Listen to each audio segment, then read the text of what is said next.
marge du forum diplomatique d'Antalya, le ministre d'État, ministre des Affaires étrangères, Dr Abdoulaye Sabou Fadoul, a participé à un panel de haut niveau sur la lutte contre le terrorisme, axé sur le thème « Réponse et la coopération mondiale contre le terrorisme ». Ce sujet reste d'actualité sur la scène internationale.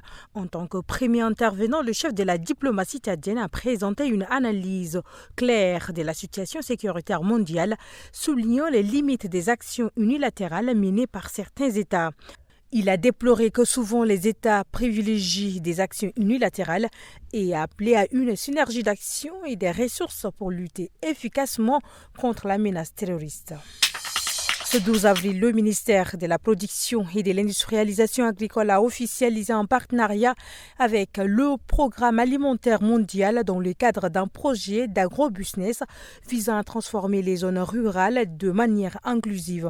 Alexandre Cusiat, directeur adjoint pays du PAM, a souligné que ce projet renforcera la résilience face au changement climatique en promouvant des pratiques agricoles durables. Environ 177 000 personnes, les déplacés et réfugiés, devraient bénéficier de cette initiative. Parmi les objectifs, la réhabilitation des 53 000 hectares de terres constitue une avancée significative pour le développement agricole du Tchad. Par décret présidentiel publié, le général d'armée Abdelkerim Bahar Mohamed Itno a été rétrogradé au rang des soldats de deuxième classe et radié des effectifs des forces de défense et de sécurité du Tchad pour faute grave. Aucune autre raison n'a été avancée par le ministère des Armées, des anciens combattants et des victimes des guerres pour justifier cette décision prise en date du 11 avril. Le directeur de l'ONAPE, Nousradine Bakar Kessou, a conduit une mission à Béché pour promouvoir l'emploi des jeunes et des femmes accueillis par le général Ismaël Yamouda Djorbo, délégué général du gouvernement. La délégation a mené plusieurs actions.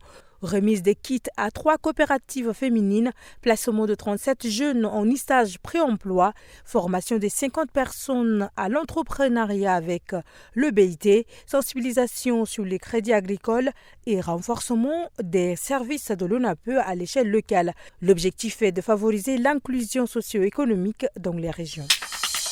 Ce 12 avril, le ministre de la Jeunesse et des Sports, Maïdé Hamid Louni, a rencontré des associations et mouvements des jeunes dans la salle Mohamed Hissène de l'ONAMA. Cette rencontre visait à recueillir les attentes et aspirations des jeunes afin d'adapter les politiques publiques en leur faveur. Lors de cet échange, le ministre a souligné l'importance d'un dialogue franc et constructif. Cette rencontre est une tribune pour exprimer vos préoccupations et propositions. Nous souhaitons bâtir ensemble une réponse cohérente aux défis que vous rencontrez. Ce 13 avril 2025 marque le cinquantenaire de la mort de François Ngarta Tambalbaye, premier président de la République du Tchad et figure centrale de l'accession du pays à l'indépendance. Il fut assassiné lors d'un coup d'État militaire, mettant fin à 15 années de pouvoir exercé d'une main de plus en plus autoritaire.